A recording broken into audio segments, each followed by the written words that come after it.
नमस्कार दोस्तों, आज हम आपको मुग़ल सल्तनत के बारे में बताएंगे और अगर आपने एंड मिस कर दिया तो आपने बहुत कुछ मिस कर दिया।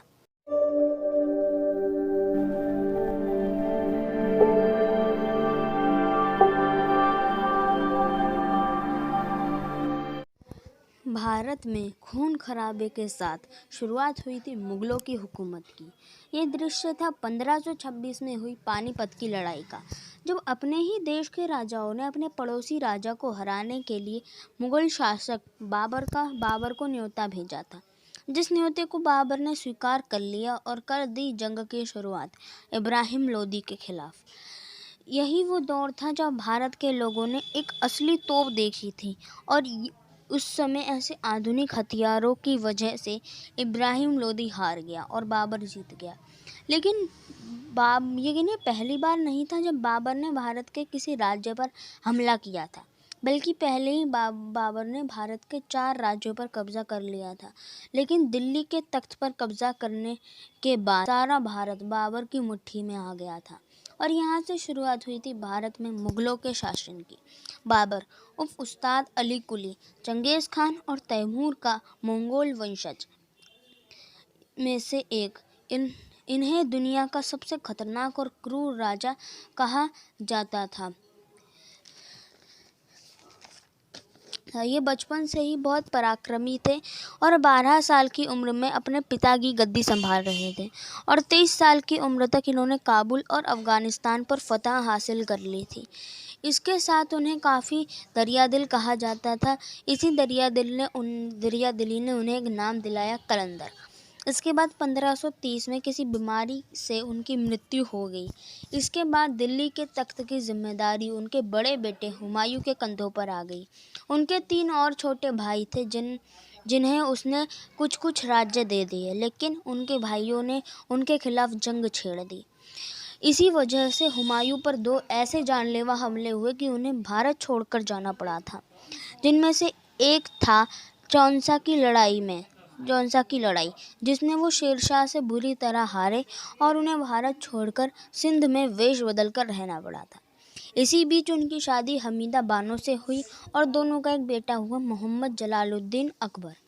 फिर इसके बाद वक्त गुजरता गया और फिर हुमायूं ने अपनी सेना खड़ी की और हिम्मत करके उन्होंने कंधार पर हमला कर दिया, जिसमें वो जीत गए।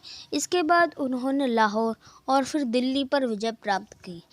इसके बाद उन्होंने फिर भारत पर राज किया और 1555 में अफीम के नशे में धुत हुमायूं अपने महल की सीढ़ियों से नीचे गिर गए। गिरते ही हुमायूं ने दम तोड़ दिया। इसके बाद उनकी पत्नी हमीदा बानो और बेटे अकबर ने हुमायूं की याद में हुमायूं का मकबरा बनवाया। लेकिन हुमायूं के बाद मुग़ल राज्य लड़खड़ाने लगा और यही चीज़ देखते हुए राजा हेमू ने दिल्ली पर आक्रमण कर दिया। राजा हेमू ने दिल्ली को जीत लिया। उस वक्त अकबर महज 12 साल के थे। मुग़ल फिर से बेघर हो गए, लेकिन अकबर के सर पर हुमायूं के सबसे वफादार सिपाही बहराम खान का हाथ था, जिसकी वजह से वो शस्त्रकला रणनीति में माहिर हो गए। फिर अकबर ने अपनी सेना खड़ी की और राजा हेमू पर आक्रमण कर दिया। अकबर ने अपना यह पहला युद्ध बड़ी बहादुरी से लड़ा, जिसमें वह जीत गए और दिल्ली का तख्त अपने नाम कर लिया।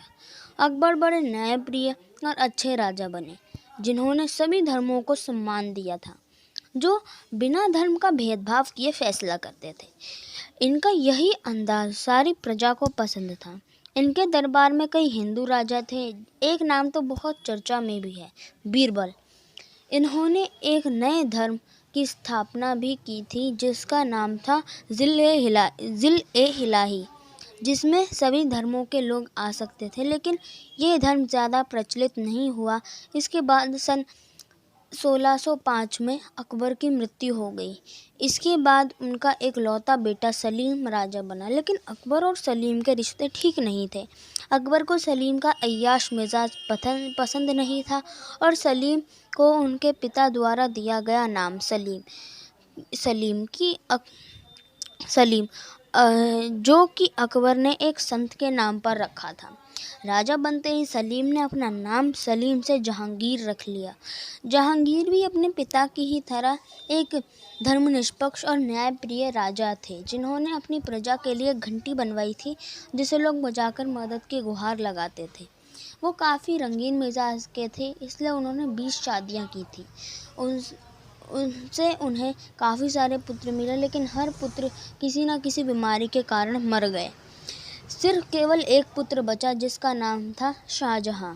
इसके बाद 1627 में नशे की गंदी लत की वजह से उनकी मृत्यु हो गई।